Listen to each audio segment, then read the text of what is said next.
que eu pude apurar aqui nos bastidores é que será uma madrugada longa para os parlamentares da oposição em busca desses votos para tentar avançar com essa pauta que divide totalmente a casa, né? O governo, né? Os governistas são contrários, não tem um apoio integral do Centrão, mas a oposição promete avançar madrugada dentro para garantir esses votos. Da nulidade dos casos do 8 de janeiro. Sim, todos os casos referentes ao processo do, entre aspas, golpe e também das pessoas do 8 de janeiro. O advogado Silvio Kuroda explica por que são todos os processos nulos de pleno direito. Olá pessoal, sejam bem-vindos. O meu nome é Bruno. Se você gosta e apoia o nosso conteúdo, então deixe o seu like e inscreva-se no canal.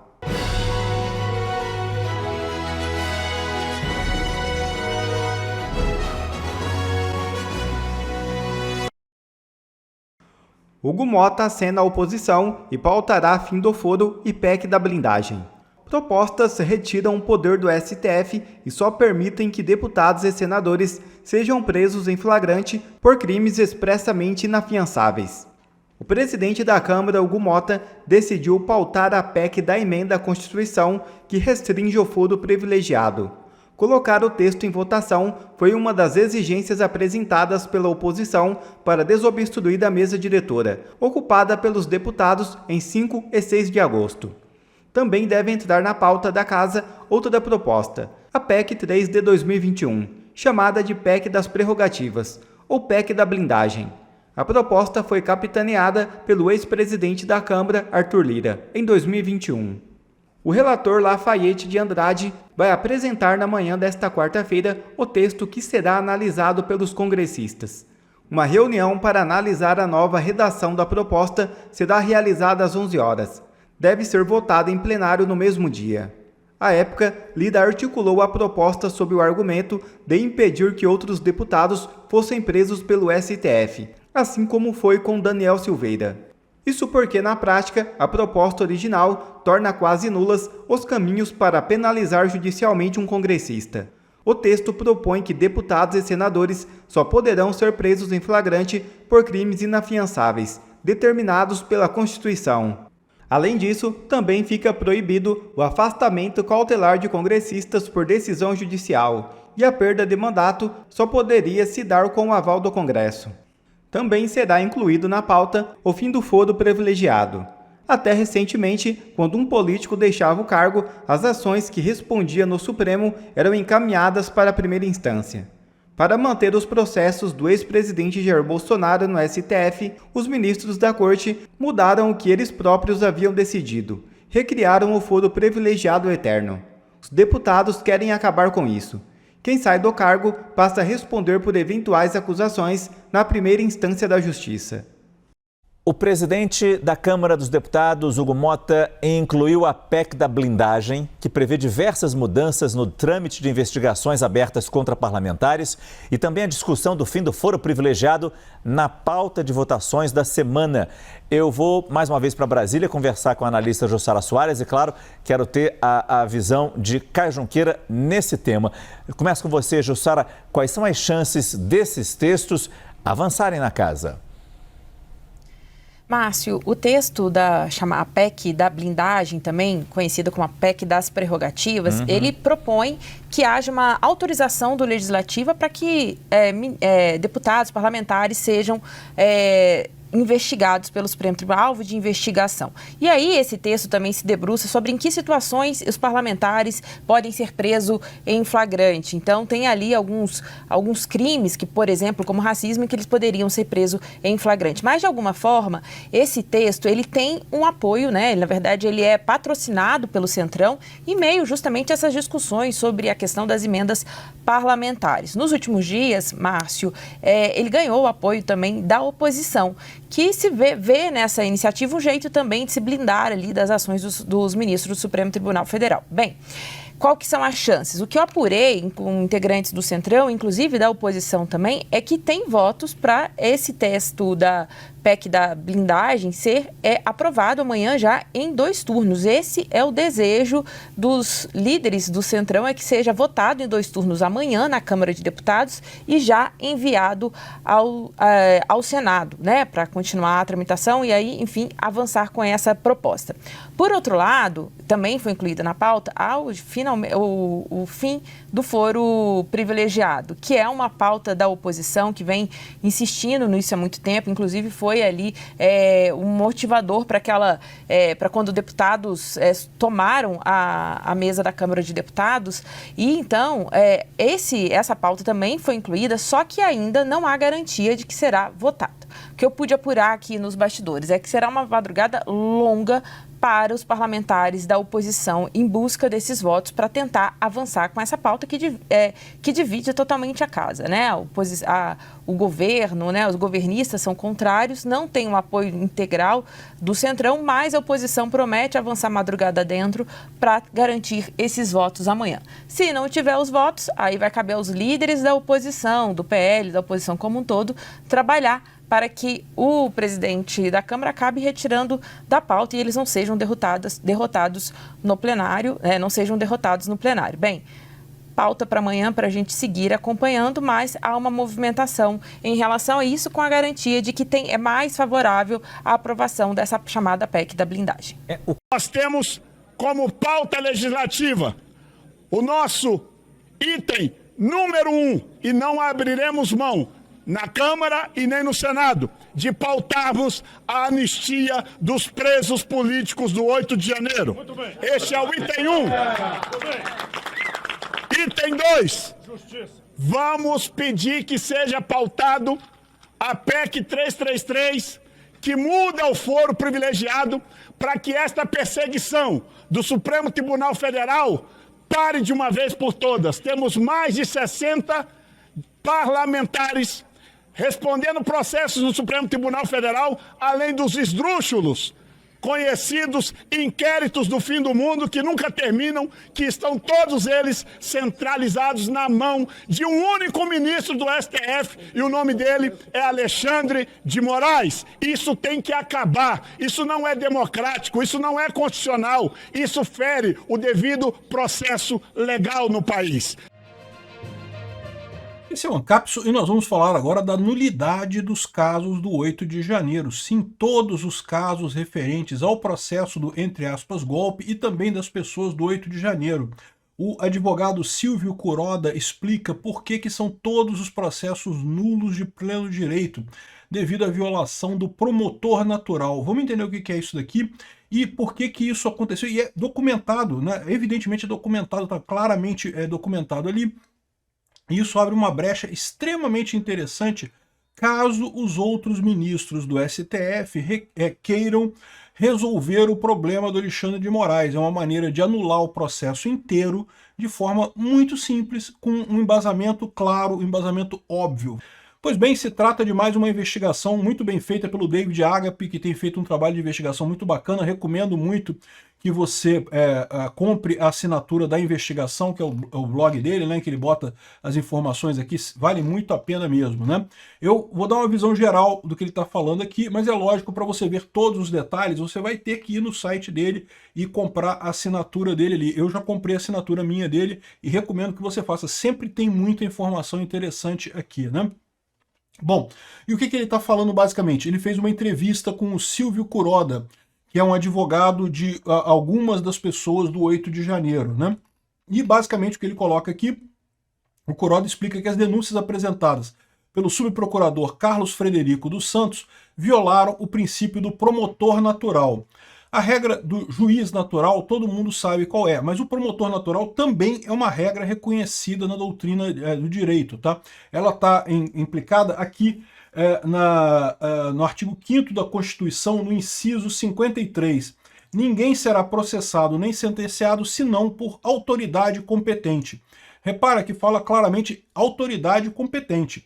Processado nem sentenciado, ou seja, está falando de promotor e juiz. O juiz natural é um termo mais conhecido, né? É aquela ideia de que você não pode escolher qual juiz que vai te julgar. As regras do direito brasileiro dizem que se você entrar com uma ação qualquer contra alguém, o juiz vai ser sorteado de acordo com uma regra definida. Pode ser sorteio, pode ser prevenção, tem uma regra específica para isso. O ponto é que você não pode escolher quem é que vai ser escolhido para julgar o caso. Como vocês bem lembram, um problema que teve do juiz natural no Brasil foi justamente o caso do inquérito das fake news, que foi aberto em 2019 pelo então presidente do STF, o Toffoli, em que ele designou o Alexandre de Moraes como o responsável por esse processo. Isso não é o que diz o juiz natural. O juiz natural indica que teria que ter havido um sorteio entre os ministros do STF para ver quem pegaria esse processo, quem seria o relator desse processo. No momento que você escolheu o juiz do seu processo, você está fraudando o processo. Não é um devido processo legal, né? O motivo disso é óbvio, porque se uma parte pode escolher qual é o juiz que vai julgar, evidentemente ela vai escolher um juiz que seja mais favorável ao lado dela, ou né, piore para outra parte. Então você já tem aí na criação do processo um vício de origem, que é esse vício do juiz natural, do problema do juiz natural nesse caso. Só uma curiosidade, tá? Na ética libertária, vocês sabem, isso é substituído pelo amplo acordo entre as partes. Então, não existe o processo, não existe a garantia do juiz natural na ética libertária, no direito privado. O que acontece nesse caso é que ambas as partes escolhem o juiz que vai julgar o caso, e com isso você tem também a garantia de que você não vai ter uma parte, não vai ter um juiz que é favorável a um dos lados, né? É uma das maneiras de você resolver isso no sistema anarcocapitalista. Os demais controles todos que você tem, o devido processo legal, vocês sabem, né? O devido processo legal é um conjunto de controles que você tem para minimizar erros em processos, né? A atividade jurisdicional de você dizer quem é que está certo, quem é que está errado, é uma atividade que existe desde os primórdios da humanidade. Vocês sabem, Salomão, o rei Salomão, era um juiz muito ponderado, né, muito sábio e coisa e tal. Tá lá na Bíblia esse negócio, né, no Velho Testamento, coisa antiga pra caramba. Só que ao longo de toda a história humana, o pessoal percebeu que essa atividade de julgar é difícil, é complicada, tá? Ela pode gerar um monte de problemas, aí, um monte de erros.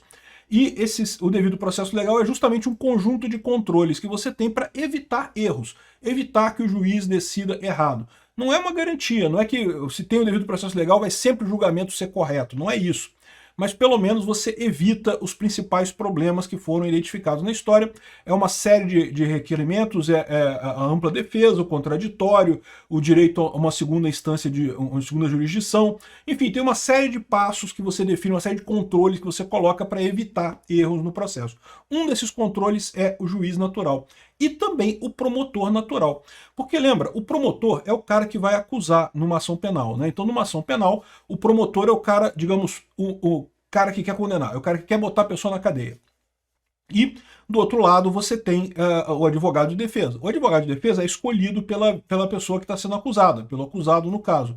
O promotor não pode ser escolhido por ninguém. E evidentemente, da mesma forma que existem juízes melhores e juízes piores, também existem promotores melhores e promotores piores. Tá? Isso, lógico, eu quero dizer no sentido da sua ação. Para aquele caso específico, tem promotores que pegam mais nesse tipo de ação, tem outros promotores que têm mais o entendimento de outra forma em outra ação. Então, dependendo da ação, você tem coisas diferentes aí, né? Então, o princípio do promotor natural é um princípio importante também dentro do devido processo legal aqui na justiça brasileira.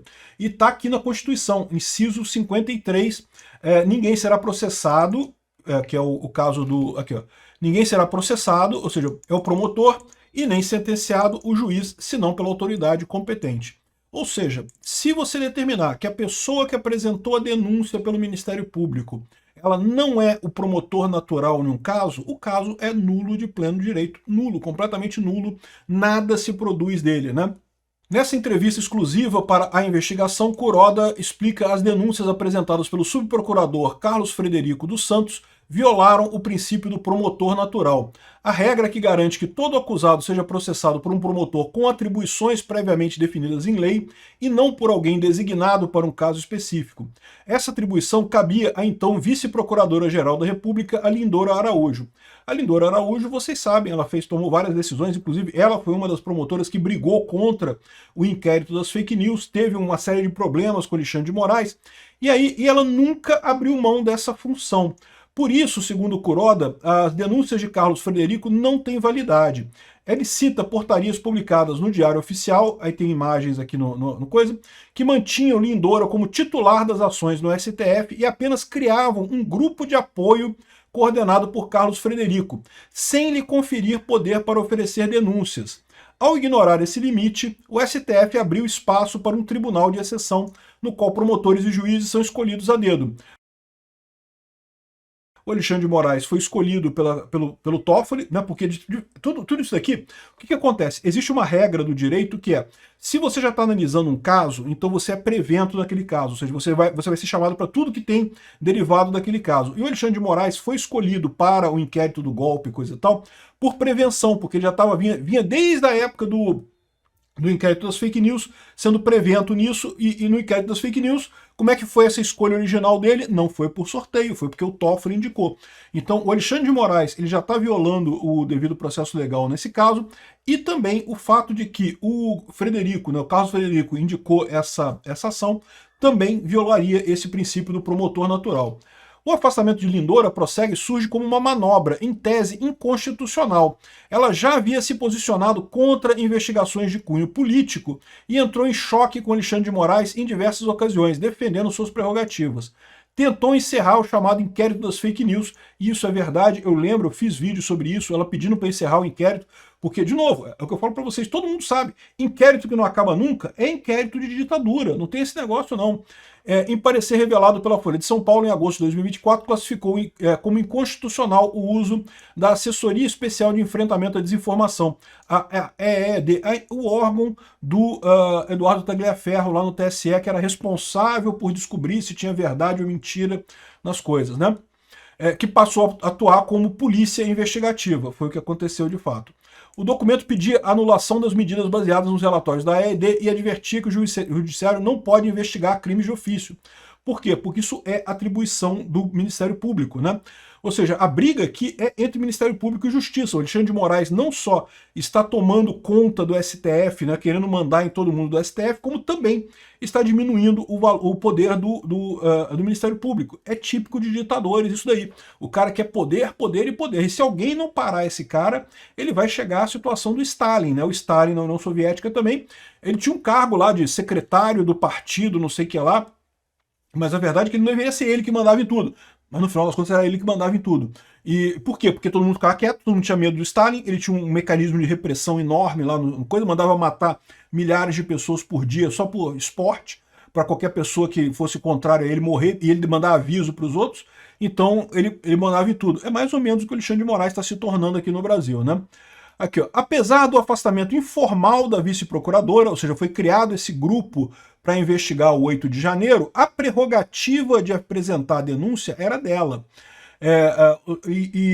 Caminho para o qual o então procurador-geral, o Augusto Aras, colocasse Carlos Frederico à frente da força-tarefa do dia 8 de janeiro, essa designação, no entanto, não conferia poder legal de apresentar denúncias. Mesmo assim, ele se tornou o rosto público da acusação e, como resultado, chegou a figurar na lista tríplice do STJ. Em 10 de julho de 2025, porém, o presidente Lula nomeou a Maria Marluce Caldas Bezerra, promotora estadual de Alagoas, para a vaga. Ou seja, o cara ainda se ferrou, ele achava que ia pegar a vaguinha no STJ, o promotor ia entrar no STJ, mas foi escolhida outra pessoa, né? Então, ele ressalta aqui que o fato de ter havido essa nulidade, isso anula tudo, tá? A entrevista é muito interessante, tem muito mais coisa aqui, tá? Ele explicando todos os detalhes, como é que funcionou, que ele já pediu essa nulidade desse processo no STF, mas o Alexandre de Moraes simplesmente anula, simplesmente ignora.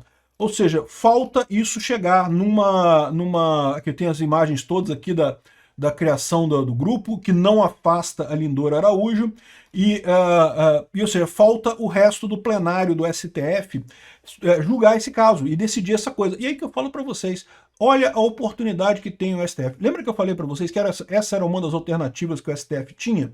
Ah, faltou um carimbo aqui, faltou uma regra qualquer aqui, a gente pega um negócio aqui que está errado e anula o processo do Bolsonaro e do pessoal do 8 de janeiro, anula a porra toda. Pronto. Está dado o caso de nulidade aqui. É só alguém no STF com coragem. André Mendonça, estou falando de você. Esse aqui é um magistrado da corte máxima do Poder Judiciário. Não é um político. Ou melhor, pelo menos não deveria ser. Mas tive muitas conversas com ele no passado e recebi muitos interlocutores. Como recebo todos os lados. Todos sabem que eu converso com todos os lados da política há muito tempo. Agora, porque ele determinou ou sugeriu que não fizesse crítica a mim, talvez porque eu sou um interlocutor. Se vocês forem olhar, a Denise, por exemplo, que está aqui, de vez em quando ela brinca, de vez em quando ela vai lá. E ela diz, aqui está parecendo o Pátio dos Milagres. Olha o constrangimento que a moça ficou.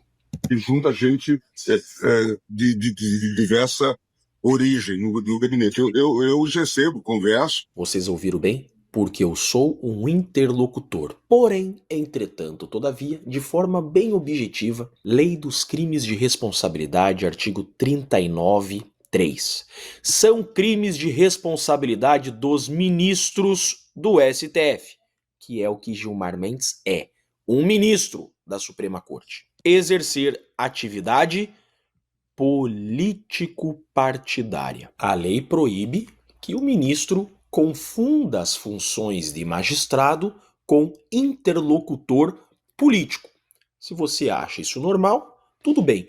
Agora, para aqueles que entendem ser proibido isso pela Lei de Crimes de Responsabilidade, a consequência desta conduta é a perda do cargo, o famoso impeachment. Artigo 2º da Lei dos Crimes de Responsabilidade. Os crimes definidos nesta lei, ainda quando simplesmente tentados, são passíveis da pena de perda do cargo, o famoso impeachment.